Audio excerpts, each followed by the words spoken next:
کہ تصوف اور سلوک کے مسائل قرآن پاک کی کس آیت سے نکل رہے ہیں، جو آیت آئی وہاں سے کون سا مسئلہ تصوف اور سلوک کا نکلتا ہے، اس کو انہوں نے بیان کیا ہے۔ حضرت تھانوی رحمۃ اللہ علیہ نے واقعی بہت بڑا اس اعتبار سے کام کیا، اگرچہ اس سے پہلے اور حضرات بھی اس طرح کا کام کر چکے ہیں، لیکن مرتب صورت میں نہیں کہ یہ قرآن پاک سامنے ہے اور یہ بتا دیں کہ اس مسئلے سے اس آیت سے یہ مسئلہ نکل رہا ہے۔ تو اس کو دیکھنے سے اندازہ ہوتا ہے کہ حضرات صوفیہ محققین جو ہیں وہ قرآن اور حدیث سے باہر نہیں گئے۔ تو اس معاملے کے اندر بھی فرمایا قرآن پاک کے اندر، یا ایھا الذین آمنوا استجیبوا للہ وللرسول اذا دعاکم لما یحییکم، فرمایا کہ اے ایمان والو تم مان لو اللہ اور اس کے رسول کی بات، جبکہ وہ تم کو بلایا ہے اس نے تم کو ان باتوں کی طرف جس میں تمہارے لیے سامان زندگی ہے۔ لما یحییکم، یہ لفظ آیا جس میں تمہاری حیات ہے۔ پیغمبر ان باتوں کی طرف بلا رہے ہیں۔ ظاہر ہے کہ پیغمبر کوئی ڈاکٹری نسخے تھوڑی لے کر آئے تھے، یہ پیغمبر جو ہیں وہ کھانے کے جو ہے وہ خان سجا کر تھوڑی لائے تھے کہ کھاؤ گے تو جیو گے، نہیں کھاؤ گے تو مر جاؤ گے۔ پیغمبر جو لائیں وہ ہدایت کا سبق لے کر آئے ہیں۔ اس ہدایت کے اس سبق کے اندر فرمایا کہ ہمارے لیے سامان زندگی ہے۔ تو اب اگر صوفیہ رحمہم اللہ یہ کہتے ہیں کہ ذکر خداوندی، اور ظاہر ہے کہ اس سے بڑھ کر اور کیا چیز ہدایت کی ہو سکتی ہے کہ اللہ کو یاد کرے، تو اس اللہ کے ذکر ہی میں زندگی ہے، اور اللہ کے ذکر کے بغیر زندگی کے جو لمحے گزر جائیں وہ زندگی نہیں، وہ موت ہے۔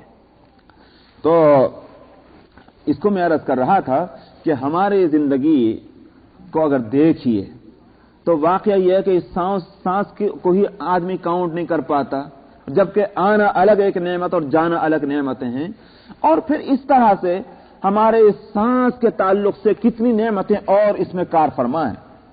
سمجھ میں آیا؟ چنانچہ آپ دیکھ لیں ذرا ہوا بدل جائے تو ہم کہتے ہیں ارے بھائی سانس گھٹ رہا ہے، سانس آ نہیں رہا ہے، سانس جا نہیں رہا، کیا ہو رہا ہے؟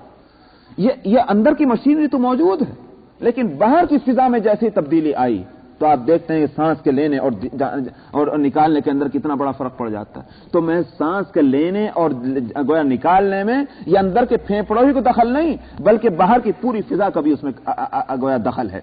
تو اب آپ دیکھیں کہ ایک سانس لینا کیا ہوا، ایک پورے آسمانوں اور زمینوں پر مشتمل ایک کارخانہ جو ہے وہ لگا ہوا ہے اس کام کے اوپر کہ یہ انسان، یہ بندہ خدا جو ہے یہ سانس لے سکے اور نکال سکے۔ اس لیے میں کہتا ہوں کہ اللہ کی ایک نعمت کو اگر آپ دیکھیں اور پھر اس کو لکھنا شروع کریں کہ صاحب ہم کو کھانا مل رہا ہے، ہاں بھائی کھانا تو مل رہا ہے، بڑے آرام سے دونوں وقت نہیں بلکہ حیدرآبادی اگر اس تہذیب میں دیکھا جائے تو 4 وقت سمجھ میں کھانا کھا لیتے ہیں۔ کوئی نہیں سوچتا کہ صاحب، میں اپنے آپ کو شامل کر کے کہہ رہا ہوں، کبھی بھی یہ خیال آتا ہے اے اللہ یہ جو میں کھانا کھا رہا ہوں یہ ایک لقمہ جو ہے یہ کس طرح سے تیار ہوا ہے؟ لیکن حضرات صوفیہ کی نظر گئی مولانا روم کے کلام میں، مثنوی مولانا روم کے کلام میں آپ دیکھیں، وہ مجھے شعر پورا یاد نہیں رہا، ابرو بادو مہو خورشید کیا ہے وہ، ہاں فلک درکارند، اور آگے دوسرا مصرع تاتو دانی، ہاں بہرحال یہ کہ فرمایا کہ حاصل اس کا یہ ہے کہ بادل اور اسی طرح سے یہ جو چاند اور سورج، سمندر اور ہوائیں، زمین، یہ ساری کی ساری چیزیں جو ہیں اللہ میاں نے ان سب کو لگا دیا ہے کام پر۔ کیوں؟ تاکہ آپ کو ایک لقمہ تیار ہو جائے، اور آپ اس لقمے کو، پھر یہ آپ کی اپنی ذمہ داری ہے کہ اس لقمے کو آپ غفلت سے نہ کھائیں۔ ایک لقمہ جس میں زیادہ سے زیادہ 50 ایک گیہوں جو ہے دانہ، اس کی پرورش اور اس کی تیاری کے اندر اس کائنات کی کتنی طاقت اور کتنی انرجی جو ہے وہ خرچ ہوئی ہے۔ ذرا لکھنا شروع کیجئے، آپ لکھیں گے نہیں، ہمارے قلم ختم ہو جائیں گے، کاغذ ختم ہو جائیں گے، روشنائیں ختم ہو جائیں گی، مگر یہ تاریخ تفسیر نہ ختم ہو سکے گی۔ تو اس لیے میں نے کہا کہ یہ شاعری نہیں ہے، یہ حقیقت ہے۔ اب شاعری کیوں معلوم ہوتی ہے کہ ہم کو تو ایسے ہی معلوم ہوا کہ ساری دنیا کے قلم، ساری دنیا کے سمندر، بھائی روشنائی چونکہ ہم بنا نہیں سکتے، ہم اتنے قلم بنا نہیں سکتے، تو شاعری معلوم ہوتی ہے۔ یہی تو بتانا ہے کہ جو چیز تمہارے نزدیک ناممکن ہے اللہ سبحانہ و تعالی کے نزدیک وہ چیز نہ صرف یہ کہ ممکن بلکہ لمیٹڈ ہے. ہاں ہاں. فی الارض من شجرۃ اقلام والبحر یمدہ من بعدہ سبعۃ ابحر، اور اگر جو کچھ زمین میں ہیں درخت ان کے قلم ہوں اور سمندر اس کا روشنائی بن جائے اور اس کے بعد 7 سمندر اور مل جائیں. اور مفسرین کہتے ہیں کہ عدد بھی متعین نہیں ہے. عرب کے محاورے کے اعتبار سے 7 اور 70 کا عدد جو ہے وہ کثرت کے لیے بولا جاتا ہے. جیسے ہمارے یہاں ہم بول دیتے ہیں 10 20 ایک محاورہ ہے. تو 10 اور 20 کا مطلب یہ نہیں کہ 10 گن لیں یا 20 گن لیں، تو اس سے کثرت مراد ہے. اسی طرح 7 اور 70 کا عدد جو ہے عربی محاورے کے اندر وہ اس کثرت کے لیے. چنانچہ جو قرآن پاک میں موجود ہے کہ ان استغفر لهم او لا تستغفر لهم ان تستغفر لهم 70 مرة فلن يغفر الله لهم. آئے پیغمبر آپ ان کفار اور منافقین کے واسطے آپ مغفرت چاہیں کہ نہ چاہیں اللہ میاں تو ہرگز مغفرت نہیں کرے گا. اور فرمایا کہ اگر تم 70 دفعہ بھی مغفرت کرو گے تو بھی ہم مغفرت نہ کریں گے. یہ 70 مرتن کا لفظ جو آیا ہے مفسرین سب کے سب یہ کہتے ہیں کہ 70 کا عدد متعین مراد نہیں، بلکہ اس کا مطلب یہ ہے کہ آپ چاہے جتنی دفعہ بھی مغفرت چاہیں ہم ان کی مغفرت نہ کریں گے. چنانچہ خود نبی کریم صلی اللہ علیہ وسلم نے یہ فرمایا کہ اگر مجھے یہ معلوم ہو جاتا کہ 70 سے زائد دفعہ مغفرت چاہنے میں مغفرت ہو جاتی تو میں ضرور مغفرت چاہتا. معلوم ہوا کہ اللہ کے رسول صلی اللہ علیہ وسلم بھی یہ فرما رہے ہیں کہ الفاظ میں تو 70 ہے مگر مراد خداوندی جو ہے وہ 70 کے عدد کے ساتھ محدود نہیں ہے، بلکہ وہاں یہ کہ کثرت مراد ہے. تو یہاں بھی یہی ہے کہ اگر بے شمار اور بھی زیادہ سمندر اس کے ساتھ لگا دیے جائیں ما نفیدت کلمات اللہ، تو اللہ کے کلمات اور اس کی نعمتیں اور اس کے کرشمہ قدرت اور اس کے کارنامے وہ ختم نہ ہوں گے. ان اللہ عزیز حکیم، فرمایا کہ اللہ غالب ہے اور حکمت والا ہے، اپنے فیصلے پر غالب اور اس کا ہر فیصلہ حکمت پر مبنی. ما خلقکم ولا بعثکم الا کنفس واحدہ ان اللہ سمیع بصیر. یہاں دعویٰ پہلے اور دلیل بعد میں، عام قاعدہ بھی یہی ہے. شبہ یہ ہے یہ کیا گیا ہوگا کہ اللہ میاں قیامت کے دن ساری دنیا کے انسانوں کو اولین اور آخرین کو ایک دن میں کیسے پیدا کر لیں گے؟ کیوں نہیں پیدا کر سکتے؟ اس واسطے کہ جب سے دنیا بنی ہے اور قیامت تک ظاہر ہے کہ یہ مختلف دنوں میں مختلف اوقات کے اندر یہ انسان پیدا ہوئے. تو ان مختلف دنوں اور مختلف اوقات میں پیدا ہونے والے کروڑ اور بلینز جو لوگ ہیں ان کو وقت واحد کے اندر کیسے اللہ پیدا کر لیں گے؟ سمجھ میں آیا؟ مثلا یوں سمجھیے آپ، ایک برتن بنانے والے نے ایک برتن بنایا 10 منٹ کے اندر، ایک پیالی تیار کی. اب آپ کہیں کہ صاحب یہ 10 منٹ میں ایک پیالی اس نے بنا دی، اچھا 10 منٹ کے اندر 50 بنائی. انہوں نے کہا آپ بے وقوف ہوئے. بھائی 10 منٹ کے اندر ایک ہی بنے گی، اگلے 10 منٹ میں بھی یہ کیسے ہو سکتا ہے کہ 10 منٹ میں ایک بھی بنے اور 10 منٹ میں 50 بھی بن جائیں؟ سمجھ میں آئی نہیں بات؟ لوگوں نے یہی شبہ کیا کہ اللہ سبحانہ و تعالی نے یہ جو ہزاروں برس کے اندر جو انسان پیدا کیے ہیں، تو پھر یہ انسان جو ہزاروں برس میں پیدا کیے جا چکے ہیں ان کو وقت واحد کے اندر دوبارہ کیسے پیدا کریں گے؟ یہ تو سمجھ میں نہیں آتی بات. اس کا جواب یہاں ہے. جواب سے پہلے وہ دلیل سن لیجئے جو اسی آیت کے دوسرے ٹکڑے میں ہے. یہی آیت ان اللہ سمیع بصیر، اسی آیت یہ دلیل ہے مگر دلیل کے انداز میں نہیں ہے. عجیب بات یہ ہے کہ دلیل بڑی عجیب ہے. فرمایا کہ ان اللہ سمیع بصیر، اللہ سننے والے اور دیکھنے والے. اب یا تو تم اللہ کو سننے والا اور دیکھنے والا اپنی جیسا سمجھو کہ جیسے تم دیکھتے یہ جیسے تم سنتے، تو اللہ میں بھی ایسے ہی سنتے ہوں گے اور ایسے ہی دیکھتے ہوں گے. اس کو تو تم مان نہیں سکتے. کیوں نہیں مان سکتے؟ اس واسطے کہ تم اس بات کا اقرار کرتے ہو کہ رزق دینے والا اللہ ہے. سمجھ میں آئی نہیں بات؟ رزق دینے والا اللہ ہے. جب رزق دینے والا اللہ ہے تو اللہ کا دیکھنا اور اللہ کا سننا ہمارے دیکھنے اور ہمارے سننے کے جیسا نہیں ہو سکتا. اس لیے کہ بلینز آف پیپل جو ہیں وہ زمین کے ہر خطے میں بکھرے ہوئے. اللہ میاں اگر ہماری طرح دیکھتے تو ہم ایک کو ایک وقت میں دیکھ سکتے ہیں, ایک وقت میں 10 کو نہیں دیکھ پاتے. تو اللہ میاں بھی اگر اسی طرح دیکھتے تو ایک وقت میں ایک ہی کو روٹی ملتی, دوسرے وقت اسی وقت میں دوسرے کو نہ ملتی, وہ بھوکا مرتا. ظاہر ہے کہ نہیں. اس کے مطلب یہ ہوا کہ اگر وقت واحد کے اندر لاکھوں انسان کھانا کھا رہے ہیں اس لیے کہ ان کو بھوک لگی ہے اور اللہ نے ان کا رزق اتار دیا ہے اور ان کا رزق ان کے کھانے کے قابل بنا دیا ہے, تو اس کا مطلب یہ ہے کہ اللہ سبحانہ و تعالی کا دیکھنا اور اسی طرح سے اس کا سننا ہمارے دیکھنے اور ہمارے سننے کی طرح نہیں. ہزاروں انسان دعائیں مانگتے ہیں اللہ سے, اور کافر مشرک بھی اس بات کو مانتا ہے کہ اللہ ہماری دعاؤں کو سنتا ہے. تو قرآن شریف میں وہ دیکھیے آپ کتنی جگہ آ چکا ہے کہ جب تم سمندر میں پھنستے ہو اور وہاں کوئی تمہارے لیے مدد کی صورت نہیں رہتی تو اے مشرکو تم اس وقت اللہ کو تم پکارتے ہو, کیوں پکارتے ہیں؟ تو معلوم ہوا کہ مشرک بھی جانتے ہیں کہ اللہ دعاؤں کو سنتا ہے. اب ہماری حالت تو یہ ہے کہ ایک وقت میں ایک کی بات سنتے ہیں, اور اگر 4 آدمی مل کر بولنے شروع ہو جائے, کہنا بھائی ذرا سنو, ٹھہرو تو صحیح, میں نہیں سن سکتا, ایک آدمی بولو. سبحان اللہ, ہم ایک وقت میں 4 کی باتیں نہیں سن سکتے. لیکن اگر اللہ کا سننا بھی ایسا ہی ہوتا تو اللہ میاں بس ایک کی دعا سن لیتے اور باقی ہزار جو اور لاکھوں دعائیں مانگنے والے ہوتے ان کی جو ہے ہوا میں اڑ جاتی وہ دعائیں. لیکن کوئی نہیں مانتا.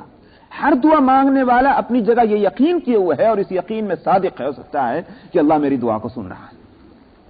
تو جب اللہ کا سننا اور اللہ کا دیکھنا ہمارے دیکھنے اور سننے کی طرح نہیں ہے, اور ایک وقت میں وہ ساری کائنات کو دیکھتا اور ایک وقت میں وہ ساری آوازوں کو اسی طرح سنتا جس طرح ایک آواز کو سنتا ہے, تو ٹھیک اسی طرح سے اللہ کے لیے یہ کیوں نہیں مانتے کہ ایک انسان کا پیدا کرنا جیسا ہے ویسا ہی سارے انسانوں کا ایک وقت کے اندر پیدا کرنا بھی ویسا ہی ہے, کوئی فرق نہیں دونوں کے. تو میں نے کہا دعوے اور دلیل دونوں کو ایک آیت میں جمع کیا ہے, مگر دلیل ایسی مضبوط دی ہے کہ جس سے کوئی انکار نہیں کر سکتا. فرمایا کہ ما خلقکم ولا بعثکم, تمہارا پیدا کرنا اور تمہارا اٹھانا نہیں ہے مگر ایسا جیسے ایک جان کا. تو ایک جان کا پیدا کرنا اور اٹھانا جیسے اللہ کے لیے ہے ویسے ہی سب کا. کیوں؟ اس واسطے کہ وہاں اللہ میاں کو پیالی بنانے والے اور برتن بنانے والے اور گھر بنانے والے کی طرح نہیں بنانا پڑتا کہ مٹیریل جمع کرتے ہیں اور اس کے بعد پھر اس کو صحیح درست کرتے ہیں اور اس کے بعد ایک دوسرے سے جوڑتے ہیں تو اس میں ٹائم لگتا ہے. وہاں تو یہ کہ اذا اراد شیئا قال له کن فیکون, جب وہ کسی چیز کا ارادہ کرتا ہے وہ کہتا ہو جا تو ہو جاتا ہے. یہ ہو جا کا لفظ بھی دراصل یوں کہیے کہ اللہ کی مشیت اور اس کے فیصلے کی تعبیر کی اس کے علاوہ کوئی دوسری صورت تھی نہیں, ورنہ یہ نہیں کہ اللہ میاں کو بھی کن کہنا پڑتا ہے. وہاں تو ارادہ اور مشیت جو ہے بس وہ کافی ہے. اللہ نے ایک ارادہ فرمایا اور وہ چیز جو ہے وہ موجود, ایک بھی موجود اور 1000 بھی موجود اور لاکھ بھی موجود اور کروڑ بھی موجود. تو مشیت کے اندر جس کو میں ہمیشہ کہا کرتا ہوں کہ اللہ کے اس مشیت کو اگر سمجھنا ہو تو حالانکہ کوئی مناسبت نہیں ہے مثال اور جس چیز کے لیے مثال دی جا رہی مناسبت نہیں, لیکن پھر بھی سمجھنے کے لیے کہ آپ ذرا تصور کیجئے کہ صاحب آپ گئے ہیں حیدرآباد. ہاں صاحب حیدرآباد, اب آپ دیکھیں کہ موسم جاہی مارکیٹ سے لے کر کے اور جو ہے 4 مینار تک آپ نے تصور کیا کتنی دیر لگی آپ کو سوچنے میں, اور آپ کا دماغ جو ہے وہ ہے تو اتسا, اور لے کے موسم جاہی مارکیٹ سے اور 4 مینار تک آپ نے کیسے سوچ لیا؟ نہ آپ کو ٹائم لگا, اور آپ کے اتنے سے دماغ کے اندر وہ پوری بڑی بڑی بلڈنگیں جو ہیں وہ مدینہ مینشن وغیرہ سارے کے سارے آ گئے. کیسے آ گئے؟ اگر ہمارے تصور کے اندر اتنی کچھ سمائی ہے اور اتنی گنجائش ہے کہ تصور میں کسی چیز کے لانے میں سیکنڈ بھر نہیں لگتا, سیکنڈ کا 10واں حصہ نہیں لگتا, اور وہ اپنی پوری اس شان اور شکوہ کے ساتھ اور پوری عظمت کے ساتھ اور لمبائی چوڑائی کے ساتھ ہمارے دماغ میں وہ چیزیں آ جاتی ہیں. تو اللہ سبحانہ و تعالیٰ کے لیے جبکہ ہم اللہ کے پیدا کیے ہوئے ہیں, یہ ہمارے تصور کی طاقت بھی اللہ کی پیدا کی ہوئی ہے, تو جب اس نے یہ طاقت ہم کو بخشی ہے تو خود اللہ سبحانہ و تعالیٰ کی مشیت میں اور اس کے ارادے میں یہ طاقت کیوں نہیں مان سکتے ہم کہ اللہ اگر چاہیں تو یہ پوری کائنات جو ہے وہ 1 سیکنڈ کے 10ویں اول کے 1000ویں حصے کے اندر پوری کائنات پیدا ہو جائے. مگر ہاں یہاں ایک شبہ نہ ہو کہ قرآن شریف میں یہ کیوں فرمایا کہ ان ربکمُ الذی خلق السماوات والارض فی ستۃ ایام، تمہارا رب وہ ہے کہ جس نے آسمان اور زمین کو 6 دن کے اندر پیدا کیا. تو یہ 6 دن کے اندر اگر سیکنڈ کے 1000ویں حصے کے اندر پیدا کر سکتا ہے پوری کائنات کو، اگر کن ہو گئی، آسمان بھی بن گئے، زمین بھی بن گئے، اور میں تمام اپنی توانائیوں کے. لیکن یہ کیوں ہوا پھر؟ اور جبکہ حضرات مفسرین نے بعض روایات کی بنیاد پر یہاں تک کہا کہ 2 دن کے اندر زمین بنی اور 2 دن کے اندر جو ہے وہ آسمان اپنی پوری مخلوقات کے ساتھ بنا، اور پھر 2 دن کے اندر جو ہے وہ زمین کے اندر جو چیزیں اللہ تعالیٰ نے رکھی ہیں، جو خزانے اس کے اندر ہیں، وہ اللہ تعالیٰ نے پیدا کیے. آپ دیکھتے ہیں کہ لوہے کی اور چاندی کی اور سونے کی اور کوئلے کی کانیں ہیں اور پیٹرول ہے اور پہاڑ ہیں، یہ ساری چیزیں، اور اسی طرح سے اس میں درخت کے اگانے کی جو صلاحیتیں، یہ سارے خزانے یہ 2 دن کے اندر. تو یہ تفسیر موجود ہے. کیوں دیر لگی؟ اس کو خوب سمجھ لیجئے کہ یہ دیر اس لیے نہیں لگی کہ اللہ میاں اس سے کم وقت میں پیدا نہیں کر سکتے تھے، اس لیے نہیں، یہ بالکل نہیں ہے، بلکہ اس لیے لگائی گئی ہے، لگی نہیں لگائی گئی ہے. کیوں کہ اس لیے کہ اس کائنات کے مزاج کے اندر تدریج رہے. تدریج کہتے ہیں کہ اس کو امیڈیٹ کے اپوزٹ کیا چیز آتی ہے؟ گریجولیٹی جو ہے یہ، اس کو رکھنے کے واسطے اللہ سبحانہ و تعالی نے یہ ٹائم لگایا، ورنہ اللہ کے اختیار قدرت میں تھا کہ وہ اس کو پل بھر کے اندر پیدا کر دیتے. اور اس میں کچھ مصلحت اسی کائنات کی رہی ہوگی. مثلا آپ دیکھیں، جو میں نے شاید پہلے بھی ایک مثال دی تھی، مرغی کا بچہ اس کے انڈے میں سے آپ نکالیں، ظاہر ہے کہ پیدا تو اللہ ہی کرتے ہیں. یہاں میں ایک اور بات کا بھی جواب دے رہا ہوں جو میں نے شاید پہلے نہیں دیا تھا، وہ بھی دماغ میں آ رہا ہے. آپ سوال یہ کریں گے کہ یہ گریجولیٹی جو ہے یہ تو اللہ کے اختیار میں تھے، کیا ضروری ٹائم ہی کے ساتھ اس کو لگاتے؟ اللہ میاں وہ صلاحیت جو ہے وہ تدریج کی فوری پیدا کر کے بھی اس کے اندر رکھ سکتے تھے. بے شک یہ ہے، لیکن ذرا سمجھ دیجیے آپ، مرغی کے انڈے سے مرغی کا بچہ نکالتے ہیں. ایک زمانہ وہ تھا کہ مرغی کے نیچے ہی اس کو رکھ دیتے تھے انڈے کو، مرغی ان پر بیٹھ جاتی تھی، اور مشہور یہ تھا کہ 21 دن کے اندر جو ہے وہ اس انڈوں کے اندر سے بچے نکلیں گے. سمجھ میں آیا؟ اور آج جو سائنس نے ترقی کی تو مشینوں کے ذریعے سے اس کو ہیٹ پہنچائی جاتی ہے، تو میرے خیال سے 24 گھنٹے میں نکل جاتے ہیں. نہیں کسی دن، اور ہمیں کو تو بتایا کسی نے جلدی لگ جاتے نہیں. اچھا خیر، بہرحال مجھے کسی نے بتایا کہ اتنے دن نہیں لگتے. اگر وہ خبر صحیح ہے تو، اور آپ کی خبر صحیح ہے تو پھر تو مسئلہ کوئی نہیں رہتا. لیکن اگر وہ خبر صحیح ہے کہ بہت جلدی اس سے پیدا ہو جاتے ہیں، تو میں سمجھتا ہوں کہ یا تو یہ ٹائم کا اگر کوئی فرق ہے، اس کا اثر یہ پڑتا ہے کہ آپ دیکھتے ہیں کہ وہ مرغی میں وہ ساری خوبیاں اور انڈے کے اندر وہ ساری خصوصیات کہ جو مرغی کے سینے سے کی وجہ سے وہ جو پیدا ہوتی تھی وہ نہیں پیدا ہو رہی. تو اصل میں اسکیجول جو ہے اس کا چینج ہے. اللہ سبحانہ و تعالی نے حالانکہ پیدا وہاں بھی وہی کرتے ہیں اور یہاں بھی وہی کرتے ہیں، مشین تھوڑی پیدا کرتی ہے، وہ تو اللہ ہی پیدا کر رہے ہیں. لیکن ہم نے اس سسٹم کو جو چینج کیا تو اس کے اثرات اور اس کے خواص اور اس کے صفات جو ہیں وہ سب کے سب بدل گئی ہیں، چاہے ٹائم اتنا ہی لگ رہا ہو یا جو بھی آپ کہیں. ٹھیک اسی طرح سے اس کائنات کو اللہ سبحانہ و تعالی نے اپنی حکمتوں کے ساتھ پیدا کیا، اور حکمت کے مطابق اس میں چونکہ تدریج رکھنی تھی، اس واسطے اس کو ٹائم کے ساتھ پیدا فرمایا اللہ تعالیٰ نے، تاکہ اس کا مزاج اسی جیسا رہے کہ جس کے مطابق اس کو پیدا کیا گیا ہے. یہ حکمت ہے، ورنہ اللہ تو اس سے 1 سیکنڈ کے 10ویں حصے میں پیدا کر سکتے تھے.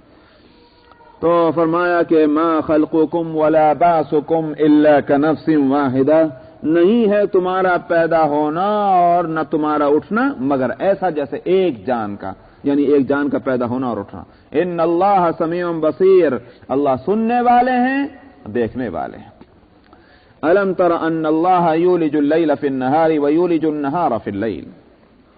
آگے اللہ سبحانہ و تعالی کی اس قدرت کو کہ جو انسانوں سے کہیں آگے دن اور رات، یوں کہیے کہ مکان سے بڑھ کر زمان، اس لیے کہ مکان جو ہے وہ تھوڑا وہ محدود ہوتا ہے زمان کے مقابلے میں، تو مکان ہی پر نہیں، مکان اور مکین جو ہے انہی پر اللہ کی قدرت نہیں بلکہ زمان کے اوپر بھی اللہ سبحانہ و تعالیٰ کی پوری قدرت اور کنٹرول ہے. فرمایا کہ کیا نہیں دیکھا کہ اللہ اور داخل کرتا ہے دن کو رات میں. یہ ہے اولج یولج ایلاجن. علاج وہ علاج نہیں، کبھی آپ وہ علاج سمجھیں کہ عین سے علاج. علاج، علاج جو ہے الف یہ زیر ای کے ساتھ. علاج کہتے ہیں ولوج. یہ ہے اصل میں ایک چیز کو کسی چیز کے اندر داخل کر دینا، گھسا دینا، یہ ہے ولوج. تو اللہ سبحانہ و تعالی وہ ہیں کہ دن کو رات میں اور رات کو دن میں داخل کرتے ہیں. آپ کہیں یہ کیا ہوا؟ اللہ یوں کہہ دیتے کہ اللہ وہ ہے کہ جو دن کو پیدا کرتا ہے رات کو پیدا کرتا. یہ کیا ہوا کہ داخل کرنا؟ اس سے ایک معنی نکل رہے ہیں، اور معنی یہ نکلتے ہیں کہ موسموں کے فرق سے یہ جو دن چھوٹا ہوتا ہے اور رات بڑھتی ہے، اور رات چھوٹی ہوتی ہے اور دن بڑھتا ہے، تو یہ ایک کے اندر سے حصہ کم کر کے دوسرے کو دیتے ہیں کہ نہیں دیتے؟ سمجھ آئے نہیں بات؟ یہ تو نہیں ہے کہ 24 گھنٹے کا دن اور رات ہے، 12 گھنٹے کا دن اور 12 گھنٹے کی رات. یہ تو نہیں چلتا 12 مہینے، بلکہ یہ کبھی کا دن بڑا کبھی کی رات. تو یہ کبھی کا دن بڑا، جو دن بڑا ہوا وہ کہاں سے بڑا ہوا؟ یہ تو نہیں کہ بجائے 24 گھنٹے کے 30 گھنٹے کے دن اور رات ہو گئے، ایسا نہیں، بلکہ یہ رات میں سے حصہ کم کر کے اور دن کو دے دیتے ہیں، اور پھر دوسرا موسم آتا ہے تو دن میں سے حصہ کم کر کے رات کو دے دیتے ہیں. تو اس کا مطلب تو یہی ہوا کہ اللہ دن کو رات میں اور رات کو دن کے اندر داخل فرماتے ہیں، حصہ اس کا ادھر سے ادھر نکال کر کے. تو یہ ہے اللہ کی قدرت. اتنی وسیع قدرت ہے کہ حالانکہ آپ دیکھتے ہیں کہ بھئی سورج کے نکلنے سے دن نکلتا، سورج کے چھپ جانے سے رات آتی ہے. اچھا بھائی یہ تو آٹومیٹک سسٹم چل رہا ہے. سمجھتے ہیں آٹومیٹک نہیں چل رہا ہے، یہ ہمارے چلائے چل رہا ہے. اسی لیے اگر آٹومیٹک چلتا تو کبھی بھی دن جو ہے نہ چھوٹا ہوتا نہ بڑا ہوتا، کبھی بھی رات نہ چھوٹی ہوتی نہ بڑی ہوتی. لیکن دن اور رات جو یوں کہیے کہ سورج کے نکلنے اور ڈوبنے پر جو ہے جو کارخانہ جو چل رہا ہے دن اور رات کا، اس میں گھٹت اور بڑھت جو ہے یہ ہمارے حکم سے ہے، ہمارے چلانے سے ہے. کیا نہیں دیکھا کہ اللہ داخل کرتے ہیں رات کو دن میں اور داخل کرتے ہیں دن کو رات میں. وسخر الشمس والقمر، اور اس نے بیگار پر لگا دیا ہے سورج کو، یا کام پر لگا دیا ہے، کام پر لگا دیا ہے سورج کو اور چاند کو. ڈیوٹیاں مقرر کر دی ہیں تو وہ ڈیوٹیاں انجام دے رہے ہیں اللہ سبحانہ. لیکن ایسی نہیں کہ ڈیوٹی لگانے کے بعد سپروائزر صاحب جو سو گئے ہیں، وہ صورت نہیں ہے. سخرا وسخر الشمس والقمر کل یجری الی اجل مسمی، ان میں سے ہر چیز جو ہے ایک مقررہ مدت تک وہ چلتی رہے گی. مقررہ مدت سے کیا مراد؟ مفسرین کہتے ہیں یا تو اس سے مراد قیامت. دنیا کی ایک زندگی ہے، انسان کی جیسی زندگی ہے، اور انسان اپنی زندگی میں خود مختار نہیں ہے. کیا مطلب؟ مطلب یہ ہے کہ صاحب جس دن اس کے مرنے کا دن ہوتا ہے وہ یوں نہیں کر سکتا کہ 2 منٹ اور جی لے یا 2 منٹ پہلے اور مر جائے. نہیں، انسان جیسے خود اپنی زندگی میں اپنا اختیار نہیں ہے بلکہ اللہ کا پابند ہے، ٹھیک اسی طرح سے یہ پوری کائنات کی بھی ایک زندگی ہے، اور اس پوری کائنات کی یہ زندگی وہ اللہ کے اختیار میں ہے. کل یجری الی اجل مسمی، اور کائنات کی زندگی جو ہے وہ اس وقت جا کر ختم ہوگی جس دن کا نام ہم قیامت کہتے ہیں. اور یا پھر کل یجری الی اجل مسمی کے معنی یہ ہے اس کا ایک دور، ایک جو ہے راؤنڈ.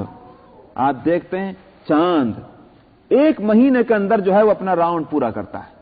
جو بھی اس کا جو اللہ تعالیٰ نے اس کی جو منزلیں بنائی ہیں وہ ساری منزلیں 1 مہینے کے اندر جو ہے پوری کرتا ہے چاند. اور سورج سال بھر کے اندر پورا کرتا ہے. تو سورج کی منزلیں سال میں اور چاند کی منزلیں مہینے کے اندر پوری ہوتی ہیں. تو اللہ سبحانہ و تعالیٰ نے ہر ایک کی ایک مدت مقرر کی، اس مدت کے اندر وہ اس سفر کو پورا کر لیتا ہے، اور ان پورے راستوں پر چل کر کے جو راستے اور جو سفر کی جو مدت اللہ نے مقرر کر دی. یہ نہیں ہے کہ صاحب ٹرین کو جانا تو ہے مقرر لائن پہ، مگر ٹریک بدلتے ہوئے بعض دفعہ ایکسیڈنٹ ہو جاتا ہے. سمجھ میں آیا؟ جس ٹریک پر اس کو جانا تھا بجائے اس کے وہ کانٹا نہیں چینج ہو سکا، آدمی نے نہیں چینج نہیں کیا یا کمپیوٹر نے نہیں کیا، وہ گاڑی کو جانا تھا شکاگو چلی گئی ملواکی. نہیں، اللہ سبحانہ و تعالیٰ کے یہ سارے کرے جتنے بھی ہیں، یہ جس کی جو لائن اور جس کی جو ٹائم مقرر کر دیا ہے وہ اسی پر چل رہے ہیں. للشمس ينبغي لها ان تدرك القمر ولا الليل سابق النهار. نہ تو سورج جو ہے وہ اس کی مجال کہ وہ چاند کو جا پکڑے، اور نہ رات کی یہ مجال ہے کہ وہ دن سے آگے نکل جائے. اللہ نے سب کو باندھا ہوا ہے. کل یجری الی اجل مسمى وان اللہ بما تعملون خبیر. اور بلا شبہ اللہ سبحانہ، یہ تو ہوا اللہ کی قدرت، اور ظاہر ہے کہ سارا کارخانہ جو یہ چل رہا ہے تو علم کے بغیر تھوڑی چل رہا ہے، علم ہے تب تو چل رہا ہے. فرمایا کہ جو اللہ اتنا وسیع القدرت اور وسیع العلم ہے اس کے بارے میں خوب اچھی طرح سمجھ لو کہ وہ تمہارے اعمال اور تمہاری حرکتوں سے بھی باخبر. اس لیے کہ تمہارے اعمال اور تمہاری حرکتیں یا دن میں ہو رہی ہوں گی یا رات میں ہو رہی ہوں گی، لیکن دن اور رات جب اللہ کے قبضے میں اور قدرت میں ہے تو اس دن اور رات کے اندر کیے جانے والے اعمال کیسے اس کے علم سے باہر ہو سکتے ہیں. تو انسان کتنا بھی چھپائے اپنے آپ کو اور کیسے بھی سوچے ارے میرا یہ عمل کون دیکھے گا، کون یاد رکھے گا. کوئی یاد رکھے نہ رکھے اور کوئی دیکھے کہ نہ دیکھے، مگر اللہ سبحانہ و تعالی کی چشم بینا سے کوئی بھی اپنے آپ کو نہیں چھپا سکتا، اس لیے کہ دن اور رات اس کے قبضے میں ہیں اور دن اور رات ہی میں ہم عمل کرتے ہیں. وَأَنَّ اللَّهَ بِمَا تَعْمَلُونَ خَبِيرٌ ذَلِكَ بِأَنَّ اللَّهَ هُوَ الْحَقُّ. فرماتے ہیں یہ وہ باتیں جو کہی گئی ہیں اسی وجہ سے ہے کہ اللہ سبحان، اسی وجہ سے اللہ وہ جو ہے وہی حق. یعنی کیا مطلب حق؟ یعنی یوں کہیے کہ حق، اس بات کا حق اللہ کو ہے کہ اس کی عبادت کی جائے. کیوں؟ اس لیے کہ قدرتیں اس کی ہیں، وسیع القدرت وہی ہے، خالق وہ، مالک وہ، رازق وہ، عالم وہ، علیم وہ، سمیع وہ، بصیر وہ، قدیر وہ، ساری صفتیں تو اس کے اندر. تو اسی کی ذات تو حق ہوئی معبود ہونے کے اعتبار سے. وَأَنَّ مَا يَدْعُونَ مِن دُونِهِ الْبَاطِلُ. اور اس کے علاوہ جن سب کو تم اللہ کو چھوڑ کر جن کو تم پکارتے ہو، جن سے تم فریاد کرتے ہو، جن کو تم حاجت روا سمجھتے ہو، یہ جن کے سامنے تم اپنا پیشانی ٹیکتے ہو، ماتھا ٹیکتے ہو، فرمایا وہ تو سب باطل ہیں. معبود ہونے کی حیثیت سے وہ باطل ہیں اور اللہ کی ذات معبود ہونے کے اعتبار سے حق ہے. وَأَنَّ اللَّهَ هُوَ الْعَلِيُّ الْكَبِيرُ. اور بلا شبہ اللہ وہی ہے کہ جو بلند و بالا ہے اور بڑی عظمت والی ہے، بڑی العلی الکبیر، وہ بلند رتبہ بھی ہے اور اپنی ذات سے گویا بلند درجہ بھی ہے. بس یہ تک رکھیے اس لیے کہ وقت بھی پورا ہو گیا. وآخر دعوانا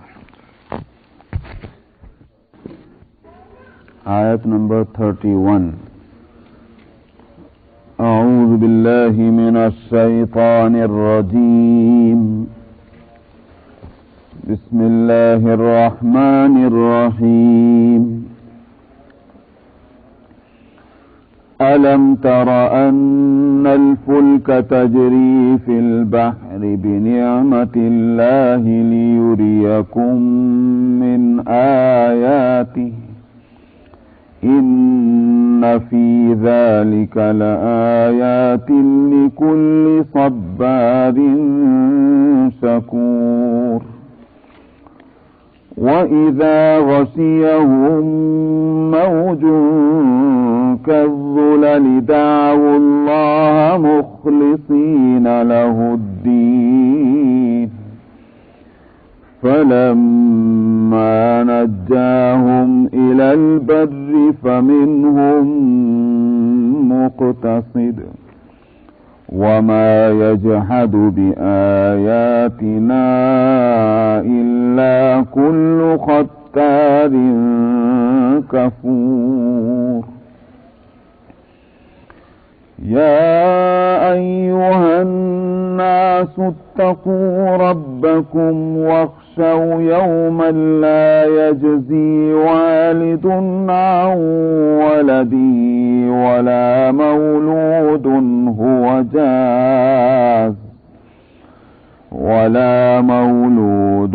هُوَ جَازٍ عَن وَالِدِهِ شَيْئًا إِنَّ وَعْدَ اللَّهِ حَقٌّ فَلَا تَغُرَّنَّكُمُ الْحَيَاةُ الدُّنْيَا وَلَا يَغُرَّنَّكُم بِاللَّهِ الْغَرُورُ.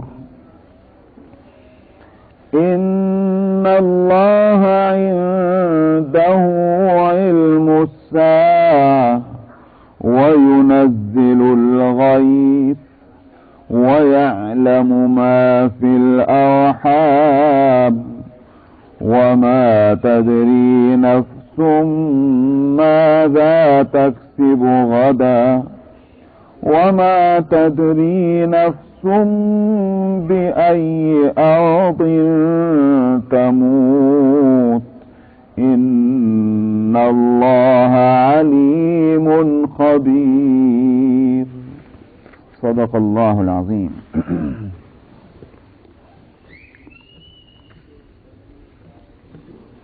اس سے پہلے کی آیتوں میں اللہ سبحانہ و تعالی کی قدرت اور اس کے وہ کام کہ جو زمین اور آسمان کے درمیان میں ہر طرف بکھرے ہوئے ہیں، اور اس بات کی شہادت دے رہے ہیں کہ اللہ ایک ہیں، عقیدہ توحید کو ثابت کر رہے ہیں یہ سب کام. تو اس کے بعد اس آیت میں فرماتے ہیں الم تر ان الفلک تجری فی البحر بنعمت اللہ لیریکم من آیاتہ، کیا آپ نے نہیں دیکھا کہ کشتی چلتی ہے سمندر میں اللہ کی مہربانی سے، اللہ کی نعمتوں کے ساتھ، تاکہ وہ دکھلا دے تم کو اپنی نشانیاں. یہ مضمون اس طرح کا سمندر میں کشتی کے چلنے کا قرآن شریف میں متعدد جگہ ہے. تو اصل بات یہ ہے کہ زمین پر آدمی رہتا ہے، بڑی سے بڑی مصیبت آ جائے پھر بھی ذہن میں ایک بات یہ رہتی ہے کہ میں یہ تدبیر کر لوں تو بچ جاؤں گا، میں ادھر کو بھاگ جاؤں تو بچ جاؤں گا، قرآن اگر کوئی دشمن حملہ آور ہے تو ہتھیار میرے پاس ہو تو میں اس سے اپنا ڈیفنس کر لوں گا. غرض کہ کوئی نہ کوئی امکان، چاہے وہ کمزور ہو کہ مضبوط ہو، اس مصیبت سے بچاؤ کا رہتا ہے ذہن میں. سمندر میں صورت یہ ہوتی ہے کہ جب آدمی سمندری مصیبت میں گھرتا ہے تو پھر بچاؤ کی کوئی بات دماغ میں آتی نہیں ہے، سارے راستے بند نظر آتے ہیں کہ بچنے کے راستے کیا ہو سکتے ہیں. اس وقت انسان مجبور ہو کر کے اللہ کی طرف وہ لو لگاتا ہے. کوئی بھی عقیدہ اس کا ہو، کوئی بھی نظریہ ہو، یہاں تک کہ اگر دہریہ بھی ہوگا، خدا کا نہ ماننے والا، وہ بھی کسی نہ کسی لفظوں سے اللہ کی طرف لو لگاتا ہے. اس لیے سمندر کی بات آئی. ایک صاحب مجھ سے بتا رہے تھے کہ وہ گئے فلوریڈا وغیرہ کہاں گئے ہوں گے، تو وہ سمندر کے کنارے وہ نہانے کے لیے پہنچ گئے. تو اب نہا رہے تھے تو وہ کہنے لگے کہ اس میں کچھ اس طرح کی موجیں آتی ہیں، کچھ ان سائڈ اور آؤٹ سائڈ کا کچھ فرق ہوتا ہے کہ ایسے موج آتی ہے کہ پھر آدمی اس میں نہیں ٹھہر پاتا. اپنے ارادے کے باوجود یہ ہوتا ہے کہ جتنی چاہے طاقت صرف کر لیجئے وہ آگے نہیں جائے گا، وہ پیچھے ہی سمندر کی طرف جائے گا. کچھ ایسی لہریں ہوتی ہیں کچھ ٹائم کے ساتھ متعین. تو وہ کہہ رہے تھے کہ بالکل حواس ہمارے ختم ہو گئے اور اب سوچ لیا کہ اب ہم گئے، کوئی صورت اب بچاؤ کی نہیں ہے. تو وہ کہنے کے ہاتھ اٹھایا ہیلپ کے واسطے، تو اتفاق سے ایک لڑکا سا کھڑا ہوا تھا کنارے پر، اسے کوئی پریکٹس ہوگی یا پتہ ہوگا، وہ اندر اس نے چھلانگ لگائی اور ہماری ہاتھ پکڑ کر کے وہ کھینچ کے لے کے گیا اور ہمارے گویا یہ ہو چکا تھا ہم جا رہے ہیں. تو معلوم ہوتا ہے کہ سمندروں کے اندر، سمندر میں کچھ وقت ایسے ہوتے ہیں یا کچھ سچویشنز اور ایسی بن جاتی ہے کہ وہاں انسان کی تدبیریں کام نہیں دیتی، اس وقت وہ اللہ کو پکارتا ہے. بتلانا یہ ہے کہ عقیدہ توحید فطری عقیدہ ہے. جب کوئی سہارا نہیں رہتا اس وقت تم اللہ کی طرف لو لگاتے اور عقیدہ توحید جو ہے وہ جادو بن کر تمہارے سر پر بولتا ہے. لیکن جب وہ حالات نہیں باقی رہتے تو پھر تم دوسری طرف اپنی توجہ لے جاتے ہو تو جو فطرت کے مطابق نہیں ہے، حقیقت کے مطابق نہیں ہے، وہ بناوٹی چیز ہیں. وہ جو قرآن اس سے پہلی آیت میں کہا گیا تھا ذالک بان اللہ هو الحق، اللہ ہی بات جو ہے وہ صحیح ہے، اللہ کا وجود، اللہ کا ماننا یہی حق ہے. وانما يدعون من دونه والباطل، اور اس کے علاوہ تم اوروں کو جن کو پکارتے ہو وہ سب باطل ہے. حق ایک ہے، بقیہ باطل ہے. اسی کو کہا جا رہا کہ دیکھو جس وقت تم مصیبتوں میں گھر جاتے ہو اور کوئی راستہ اس مصیبت سے نجات کا نہیں نظر آتا، اس وقت تم اللہ کو پکارتے ہو. تو یہی تو حق ہونے کی دلیل ہے. اور جب تم مصیبتوں سے نکل جاتے ہو تو تم ہزاروں کے سامنے تم سجدے کرنے لگتے ہو, معلوم ہو کہ یہی باطل ہے. تو اس کی دلیل تھی یہاں ان فی ذلک لآیات لکل صبار شکور. اس میں کھلی نشانیاں ہیں ہر ایک صبر کرنے والے اور شکر گزار کے لیے. کیونکہ سمندر کے سفر میں ایک تو صبر کی ضرورت ہے اور نعمت مل جائے تو شکر کی بھی ضرورت ہے. یوں تو ہر ایک مصیبت میں بات ہے. یہاں سمندر کی مصیبت کا تذکرہ ہے تو نشانی تو ہے ہی ہے, مگر کس کے واسطے؟ اس کے لیے جس کے اندر یہ دو مادے موجود ہوں, صبر کے اور شکر کے. ورنہ صبر نہ ہو تو ظاہر ہے کہ اس کے لیے کوئی نشانی نہیں. شکر نہ ہو تو وہ یہ ہوگا کہ جب مصیبت سے نکل کر باہر آ جائیں گے تو بجائے شکر گزاری کے پھر وہ ناشکری کریں گے تو اس کے لیے کوئی نشانی نہیں, جیسا کہ عام طور پر لوگ ہوتے ہیں.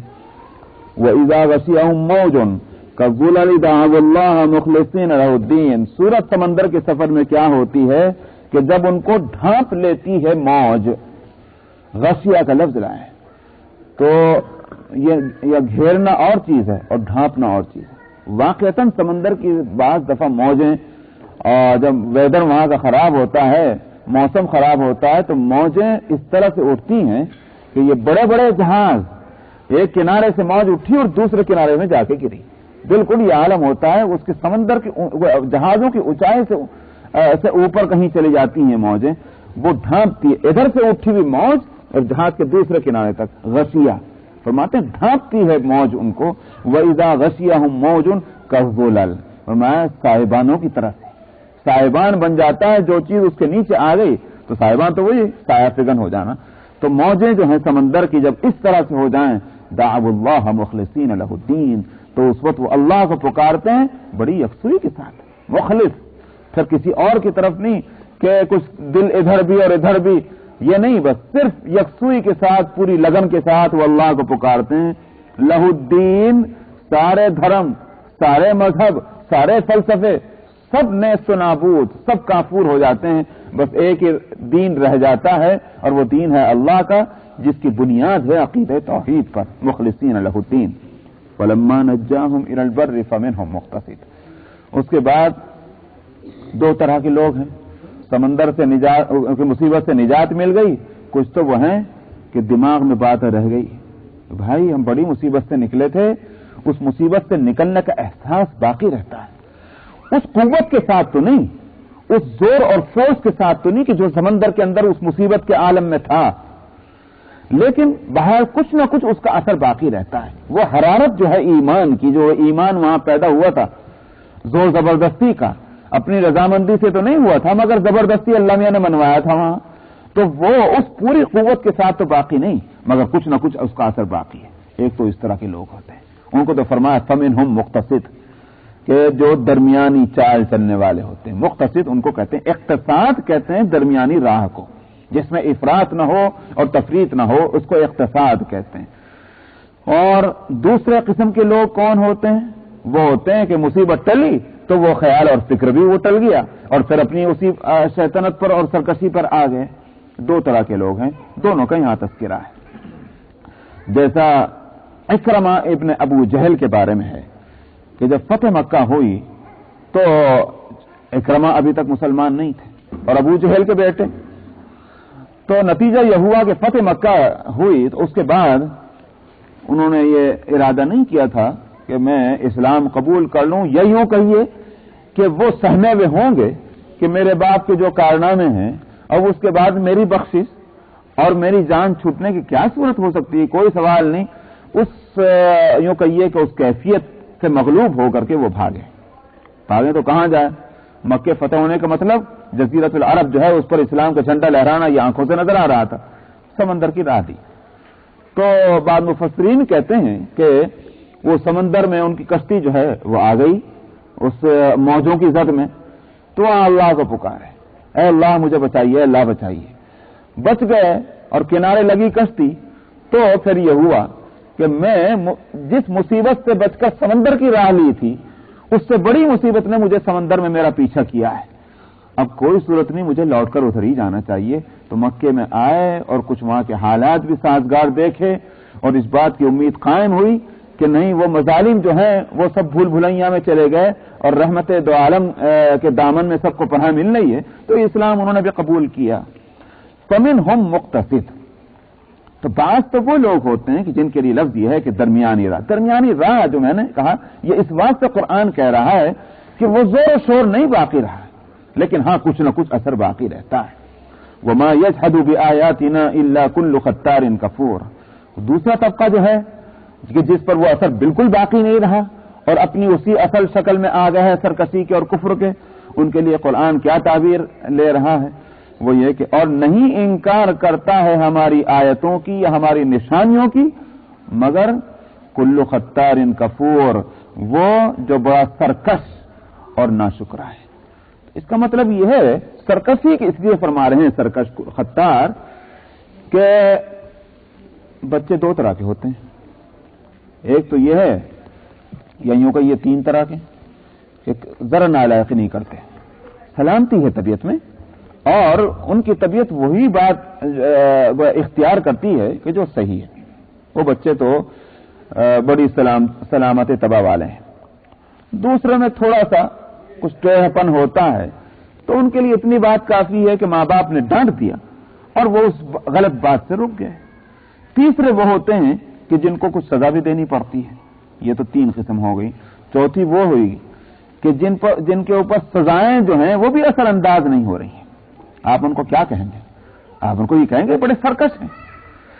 تو یہ جو سزا دی گئی تھی اللہ سبحانہ و تعالیٰ کی طرف سے مصیبت کی شکل میں، یہ اس لیے دی گئی تھی تاکہ راہ راست پر آ جائیں، لیکن یہ سزا بھی ان پر اثر انداز نہیں ہو رہی ہے۔ یہ اسکرو جو ٹائٹ کیا گیا ہے اس سے بھی اثر نہیں پڑ رہا ہے، اس لیے ان کو سرکش کہا گیا۔ وما يجحد بآياتنا الا كل ختار كفور، ہماری آیتوں اور ہماری نشانیوں کا انکار نہیں کرتا مگر جو سرکش ہو اور ناشکرا ہو۔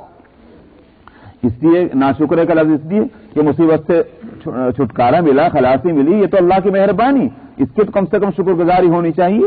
ڈوبتے کو اگر کوئی ہاتھ پکڑ کے کھینچ لائے تو یہ اس کی مہربانی ہے کہ نہیں؟ یا ایھا الناس اتقوا ربکم واخشوا یوما لا یجزی والد عن ولدہ، فرمایا کہ دنیا کی مصیبتیں جو ہیں چاہے وہ سمندر کی مصیبت ہی کیوں نہ ہو، یہاں یہ ہوتا ہے کہ انسان کے کام آ جاتا ہے۔ رشتہ دار ہو تو اور بھی بڑھ کر کام آئے گا، اور پھر ان رشتہ داروں کے اندر ماں باپ کا تو وہ رشتہ ہے کہ اولاد کو مصیبت میں دیکھنا گوارا ہی نہیں کر سکتے، یہاں تک کہ اپنے آپ کو اولاد کو اس مصیبت سے نکالنے کی خاطر اپنے